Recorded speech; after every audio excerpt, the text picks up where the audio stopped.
Welcome to Untying Knots, Minds and Souls Untethered with Perry Clark. This program looks at mental health from unique perspectives and shows you how to manage your life by finding the knots that help you and stay away from the ones that could be a disadvantage. Now, here is your host, Perry Clark. Hello all, welcome back to Untying Knots, Minds and Souls Untethered. I'm Perry Clark, here with you, licensed marriage and family therapist. And so I want to give everybody the classic reminder that this podcast is used for education and entertainment purposes. It does not count as a session with a licensed professional. Please seek out a professional in your area to work on your unique issues. So, for today's episode, which I'll be frank, we're recording this now at the beginning of December, as you're going to hear this in February, as part of my Black History, Black Excellence Month. And I'm bringing you one of my colleagues, who is also a therapist here, but also a businesswoman. And as I've always said with this podcast, this is a lot about, you're learning about me also through the intersections I live. And one of those intersections I live with is the fact that I run a business. I run my practice, and I'm in private practice. So I wanted to talk with another Black therapist about what does it mean to deal with being in business as opposed to us working in an agency. And one of those people that came to mind was our guest today, Karla A. Brown, or Karla Amanda Brown. So let's bring her in, and let me tell you a little more about Karla. Karla Amanda Brown is a licensed marriage and family therapist, is the founder and CEO of Centric Counseling Centers, as well as Centric Collective, a platform dedicated to increasing access to and belonging for all in group psychotherapy spaces. As an African-American Silicon Valley CEO, Karla leads with a unifying philosophy of diversity, equity, and inclusion, along with overall mindfulness and respect to empower and enhance the qualities of life for all clinicians and those who seek services. Karla is also committed to creating a legacy that will provide opportunities for vast unrepresented BIPOC community members to become esteemed psychotherapists, business owners, and community leaders through mentoring, training, and workforce development. Headquartered in the heart of technology, innovation, and disruption, as well as one of the world's largest economy, the Silicon Valley region is also filled with systematic occasions of micro, meso, and macro aggressions, racism, and rampant inequality, which has created a profound generational wealth gap. Under Karla's leadership, Soul-Centric Counseling works with patients to find or create supportive ecosystems oriented towards safety, liberation, psychology, and financial wealth. So, welcome to Untying Knots, Karla. Oh, thank you, Perry, and hello, everyone who's listening. And welcome to this experience, and looking forward to sharing what you can share for us, especially about the business side of all of this. But as I always ask everybody, so how did you kind of get here? Oh, it's been a windy journey, and I actually don't even still feel like I'm here. I'm moving and get to take a pit stop, but life continues to deliver sweet things and sour things to me and to us, I believe. And so I'd say I'm very much still on my journey. As it relates to being a business owner, some of the pieces that have been really important and fundamental in my growth, I can talk about. And the first being, at 20, I had the opportunity to work for 2 licensed clinical social workers in private practice. I was their assistant for over 5.5 years, and that really gave me a leg up as it related to understanding marketing and how to treat patients and the back end of business, such as paying taxes and various things that my family couldn't teach me because they weren't in business for themselves and didn't particularly express that sort of aspiration for themselves. And so I really got to learn how to run a therapy business kind of before I really even knew what therapy was. And at that point, at 20, I was still an undergrad. I wasn't interested in being a therapist. I really wanted to be a medical doctor. And though being surrounded by my employers and the other people in the building and such, and then having some people tell me things like, Karla, you're a good listener, or you're good at this. Are you sure you don't want to be a therapist too? And things of that nature got me to thinking. So I then went to school to get my master's degree in counseling psychology. I still didn't want to be a therapist then. I remember my cohort at the end of our time together, I got an award for the person who was the least likely to be a therapist. It was hilarious and so accurate. It wasn't what I wanted. I went to school thinking that I could read books and attend lectures and be a better person. But what I quickly learned that it was in the practice of becoming a psychotherapist that helped me to learn about myself, helped me to have increased contact with not only my patients, but supervisors, colleagues, etc. That allowed me to reflect more on me and reflect more on humans and on our world. So I got that lesson, but even then I still didn't want to be a therapist. Yeah, because I mean, there's also still the connotations too that come up with the idea of being a therapist, which not everyone properly understands what we do. Because I mean, yeah, that's one of those struggles we have with what do you do? Just sit and listen to people all day and talk about their woes and all that versus some of the other joys we see with this. Oh, so many joys. So many joys. Mm-hmm. Yeah, I'd love to talk about the joys that we get to experience as clinicians and as business owners. But one of the joys, which thinking about my journey, is that this field is so vast and that folks get to enter at different stages of life. So I went to school, practiced as a therapist, still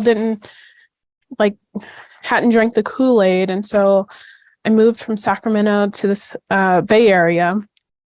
And when I got here, was thinking about becoming a programmer and started going to school and learning how to program. And that was well and good and was fun. Lots of late nights. And I learned how to dream and code. I guess it's not really learning, it just happened, but dream and code and joke and code. And it was fun, but I realized it was too left-brained for me. It was just farther over than I really wanted. And with that learning, coupled with the murders of Philando Castile and Alton Sterling, helped me to then pivot back to being a clinician and recognizing how special I am, how important me as a Black clinician is in our time and also in the space in which we live. I in the Silicon Valley, I can go a whole day without seeing another Black person. Yeah, very true. It doesn't mean that we're not around, that we're non-existent, but we're definitely not as populous as in some areas. And after I got outside of myself to see more of the world. I could see some importance that I have and ways that I could contribute to people's lives. Very nice. Very nice. And exactly part of why it's good for us to be able to hear that, especially for any of those, both if they're 20 to those that are in their 60s who decided they want to go back to school and they want to still be out here doing something. Becoming a therapist is something there and that we need in our community. But we also hit that other place that we also said where even though we want to learn to become psychotherapists, it doesn't necessarily teach us about running a business. Not at all. Not at all. And there is another place where we find ourselves also underrepresented in the business side of this. Absolutely. And I have found that people get stuck in jobs where there are nice pensions and retirement accounts and great benefits, largely county, state, hospital jobs, school districts that some pay better than others, absolutely. And there's this nice cushion that people get around them. And that's great for some people. Like some people, that is like where they thrive, where they need to be, like perfect. For me, with my entrepreneurial spirit, and like I said, having learned how to run the business before I even knew what therapy really was, I just knew that there was more. And I don't really like to be told what to do. So there was really no other option. I had to figure it out somehow. And at the time I got licensed in 2017, and almost exactly December 2017, I absolutely hated that position that I had. And so I got licensed and applied for a bunch of insurance panels. I was like, I don't entirely know how this is going to pan out. I know I'm going to have to pay taxes at some point, but I will figure it out later. And once I took just 2 months for me to feel like I could make the transition, and I gave my job a 4-day notice because I hated it so much. And I was out of there. I think that's also around the time we met too. Yeah. Absolutely. Yeah, because I think I hadn't passed my licensing exam yet, and I was working on it and trying to build my connections for moving out beyond the agency that I had been working at. So yeah, I very much get that. But you bring up a very interesting point, and this is not the first time I've heard someone talk about the aspect of, for us as a people coming into this field, the idea of staying in the agency, staying in the county physicians for that cushion means that we're also not necessarily able to be in these other places as well, because it doesn't fit what the county is doing. It doesn't fit what the agency is doing. It doesn't fit what the school doing when there are other modalities that work for us too. Right. It's incredibly limiting. And then it only leads to serving particular populations of folks who need those services from public companies. Whereas... Which also is not a bad thing, but... Thank you. It's not a bad thing. It's a great thing. Thank you. To people in those positions and who thrive in those positions. And there are a bunch of other folk who have many other needs and lots of people who have the ability to pay for those services outright, or have insurance that will support them with getting the more personalized, tailored services that they need for their various concerns, whether it's relationship counseling or sex therapy or harm reduction therapy, like maybe someone's not interested in abstaining completely from drugs and alcohol. But many publicly funded sort of programs and such lean towards that way. So in private practice, it really offers freedom to the clinician and freedom to the person seeking services to get what they want, how they want. And especially if we're not following the idea that the manual that's being used by these agencies or so forth is fitting and culturally appropriate for our client. Because I think that's one of those big things that doesn't get often talked about, is the aspect of how is the treatment also being culturally specific. Because as I read in your bio, we're talking about the macro, the meso, the aggressions, which unwittingly got put into our therapy as well. Oh, that's like another podcast. Oh, yeah, I know. Yeah. But that's also one of the advantages we get by having our own practices, because we get to address it. We do. We get to address it. And one of the things that shows up for folks that I talk to who are newly licensed and is that they want to work somewhere where like consultation is built in. Like they want to go to this place where there's already a team of folks. Makes sense, but also what gets to happen when moving into private practice is that you get to create your own team. I got to create my own team. I have more consultants than I can count. And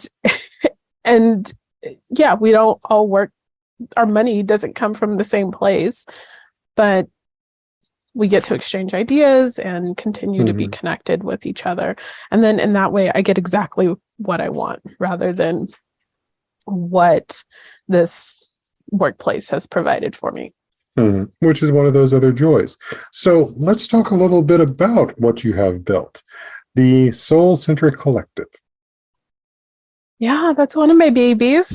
The Soul-Centric Collective is a project I've been working on for over a decade, and it came out of my struggle to find group therapy. I was in school to be a therapist, worked in a building full of therapists. My direct employers were big group therapists, and yet I was having trouble finding therapy. So just for those who are not familiar, could you give us a quick definition of what group therapy is and how this fits into what the collective is?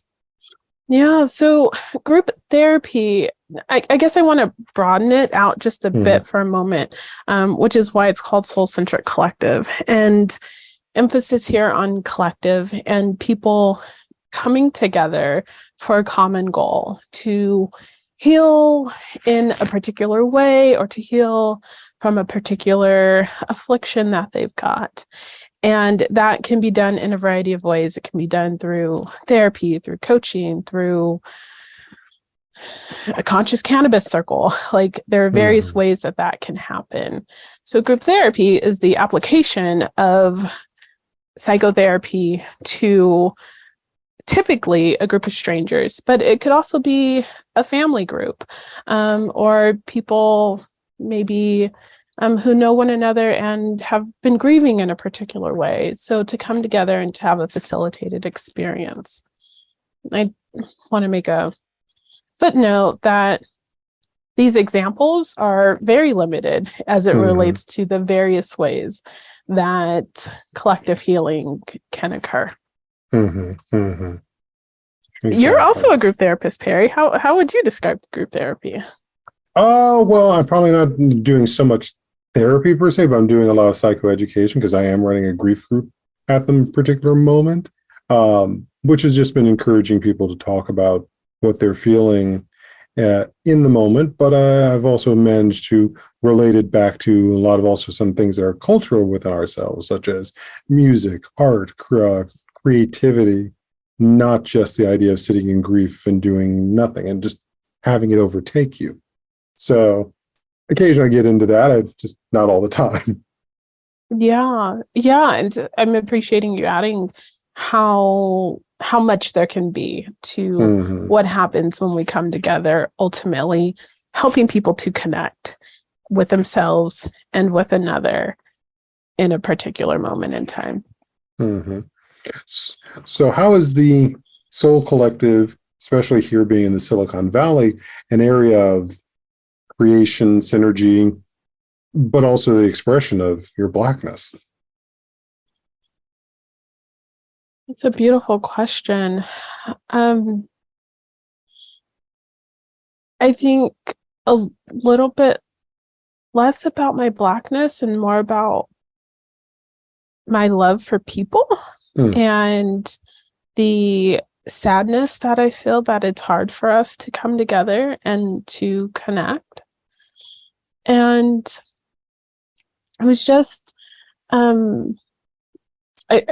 right now as I'm talking, I just got a flash of churches in my head and how important church is very much in many communities and largely in Black communities, where people come together and move beyond their pain. And so group therapy gets to be that as well. And largely in Eurocentric spaces, there's all of this individualism. Not that I, as a Black person, am immune from that. I swim in those waters too. But I don't want to. And it can get so lonely and isolating and painful. And so I really wanted to know that I wasn't alone with what I was experiencing. And I want other people to know that as well. And with the way in which managed healthcare organizations have come in and really dictated how things should go and how to count and measure, very much a white supremacist way of going about the work of healing. It's really robbed the field of more relational approaches and options. One of those being group therapy.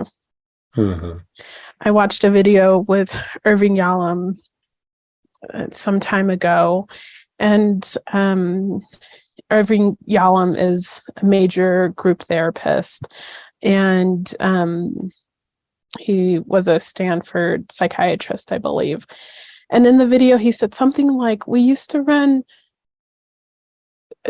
30 groups a week. Now you'd be lucky to find 30 groups throughout the state, or something of that nature, just really pointing to the drastic decline in collective communal healing, i.e. group therapy. And I happen to be one who got exposed to good group early on in my career. And as a sibling, one of four, I think it just made sense to me. Yeah, because I won't name the organization, but I had someone else telling me that the way they have done groups at this organization, which is a major HMO, it's more psychoeducation. So you've got essentially 50 people on a Zoom call, as opposed to, let's say, 10 people. They're actually in the process of interrelating to each other, compared to this Zoom call where it's basically someone lecturing. So how is this a group? It's like group in all. Is it really a group or is it just an idea of a group? I have all sorts of thoughts and expressions running through my head, but I will say that that's really unfortunate, and there's a part of me that gets angry by it, because group therapy then gets put on that experience And that's what people are thinking group therapy is, when it can also be a group of 6 to 8 people on a Zoom call or in person or hybrid. There's a lot of fun stuff going on these days. And where everyone gets a chance to have their voice heard and to have it heard in a meaningful way, where tears are not shunned, where the therapist may speak very little because it's really an opportunity for the participants to connect and to really get to know one another and build intimate relationships with other folks who also want that. Because largely there are people in the rest of their lives that probably don't want that or don't know that they want it, just really aren't available to connect so closely. So, and there are a bunch of ways that group gets to work. So it's not limited to that. But a Zoom call of 50 people and like just the therapist is talking, no, that's not group therapy. It's a class. It is a class where there's some, again, psychoeducation being offered, but I have a hard time using group therapy with that sort of layout. And especially if someone needs more fine tuning, how are you going to do that when there's trying to get through this lesson plan, so to speak, as opposed to, okay, so it's not working this way. Can we try a little of this? Can we try a little of that? No, it's like we need to make this as blanket across everybody, when it's the place where I think it's forgotten that universality is nice, but it also has limits. For sure. And as you said, helping people find that connection even in the space is another of the joys. It really is. It really is. All right. So I think that's a perfect place for us to take a break. So stay tuned, folks, for a second half here on Untying Knots, Minds and Souls Untethered. I'm Perry Clark, a licensed marriage family therapist, here with Karla A. Brown, also licensed marriage and family therapist. We'll be back shortly.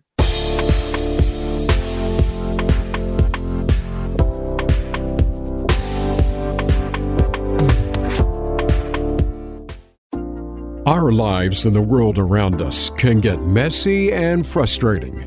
Untangle and Grow Counseling's focus is to untangle that mess and make sense of it so you have a good foundation to build and grow from. Visit us on the web at untangleandgrowcounseling.com. Perry Clark offers individual psychotherapy, couples and family therapy, and adolescence therapy from a variety of coping materials and resources. Visit untangleandgrowcounseling.com for more information.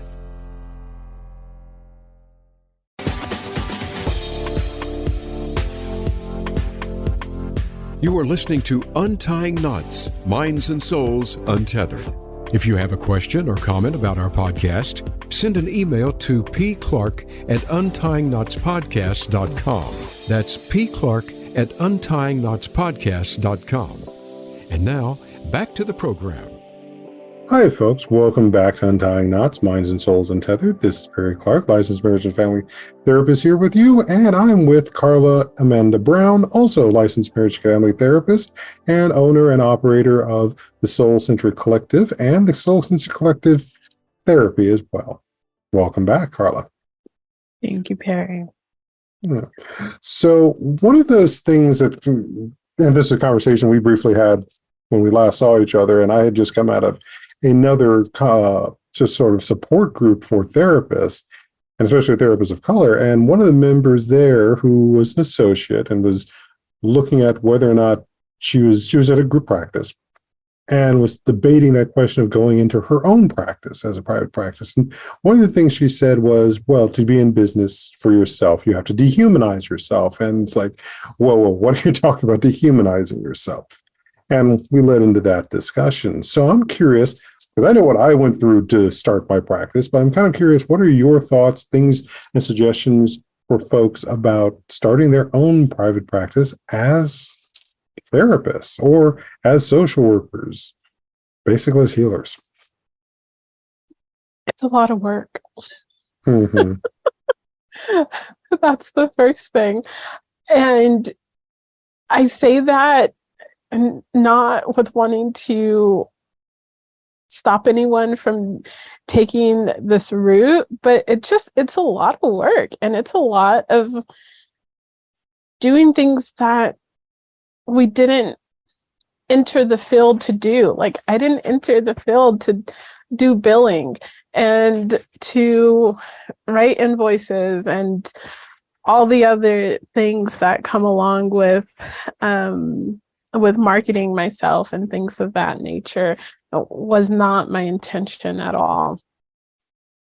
So it also requires a lot of compassion for us to, or I'll speak for myself, it has required me to be very forgiving and compassionate with myself when I make a mistake or miss an opportunity or just don't know where to turn. I've had to learn to start asking questions and making my ignorance known, which I have parts of me that don't feel comfortable with that.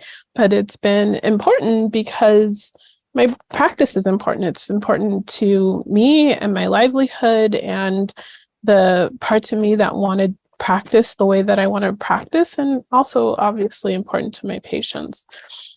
So I don't know what happened with that person who feels like going into practice for oneself is dehumanizing. I'm happy you're there to get curious and to perhaps help them to see things differently. But I can also think that there's a lot around capitalism. Mm-hmm. And being in business does, at least from the way that I understand what it means to be in business, does require some amount of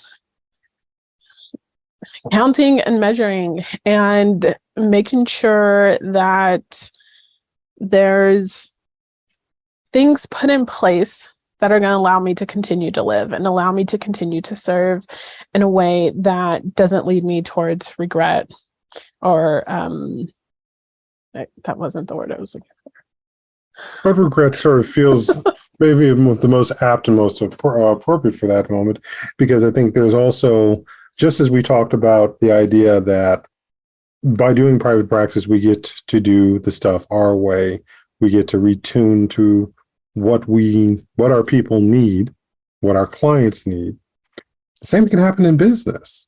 Just because we learn those principles doesn't mean we have to use every single one of them. I mean, as long as it keeps us out of legal trouble, we'll say that, but does not mean we have to be using that system and importing it into what makes it work for us to do therapy.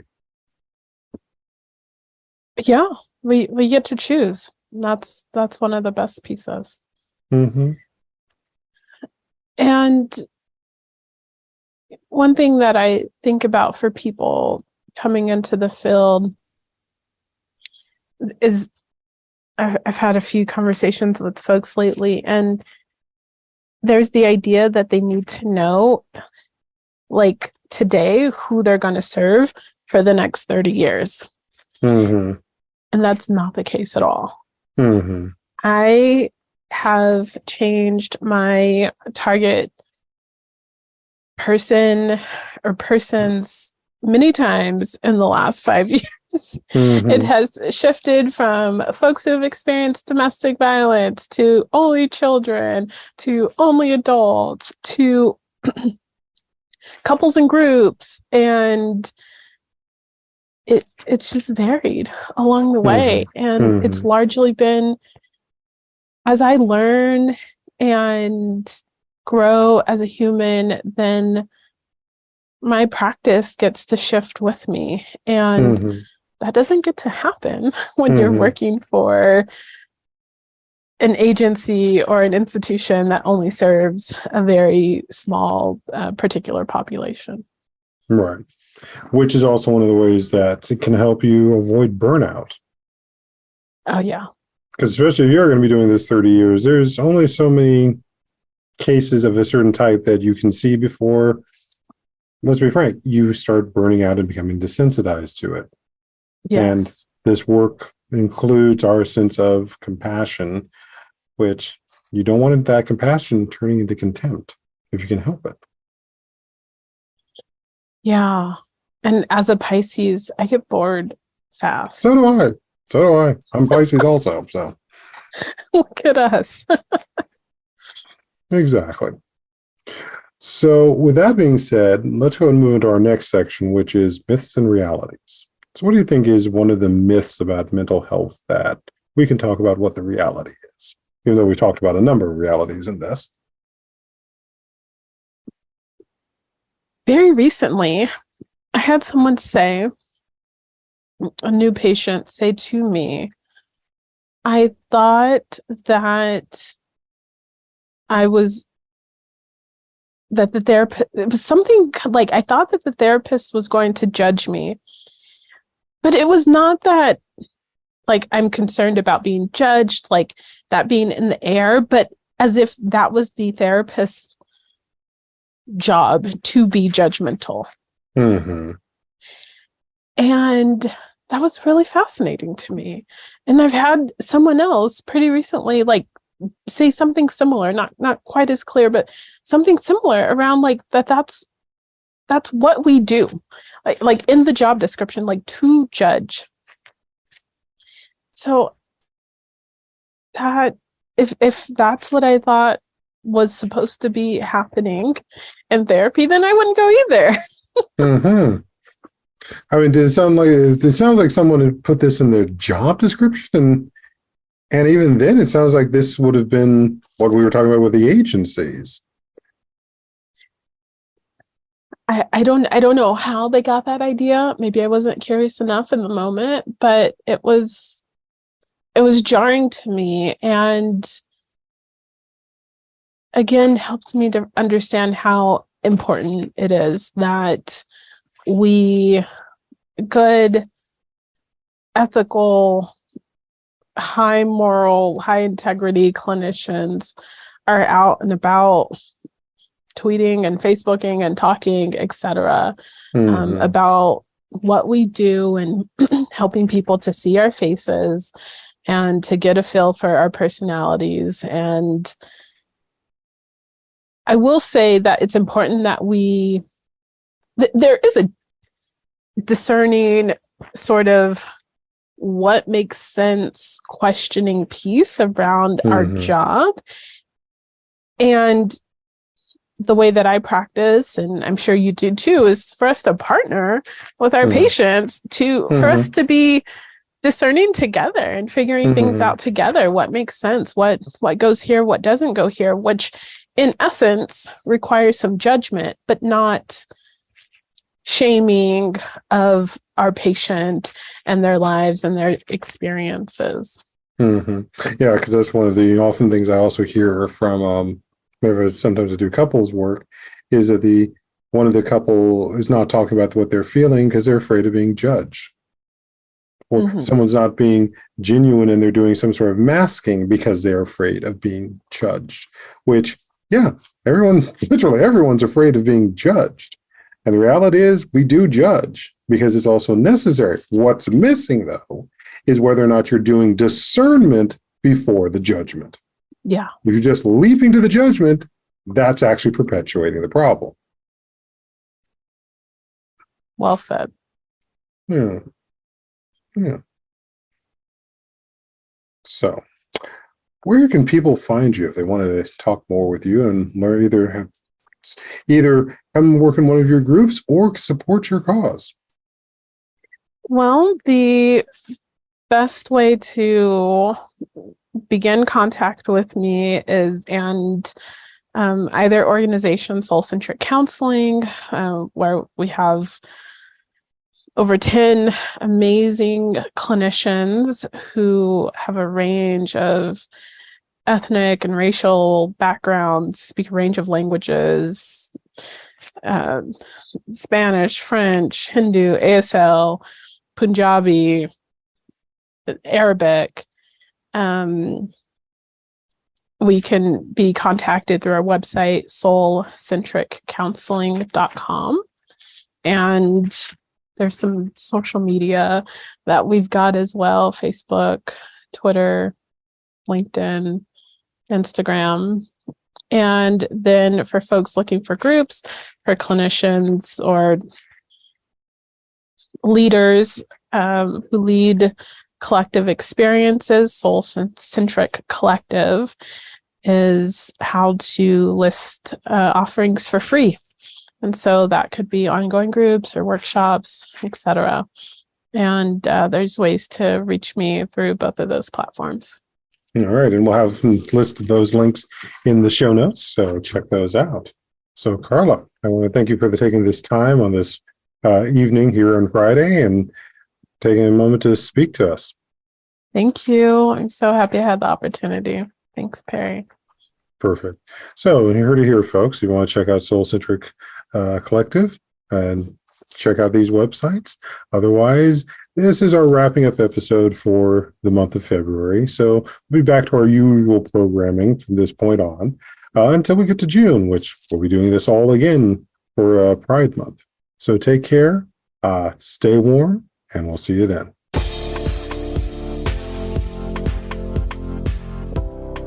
Thank you for tuning in for Untying Knots, Minds and Souls Untethered. Be sure to join your host, Perry Clark, for another episode on the podcast coming soon on the Voice America Empowerment Channel.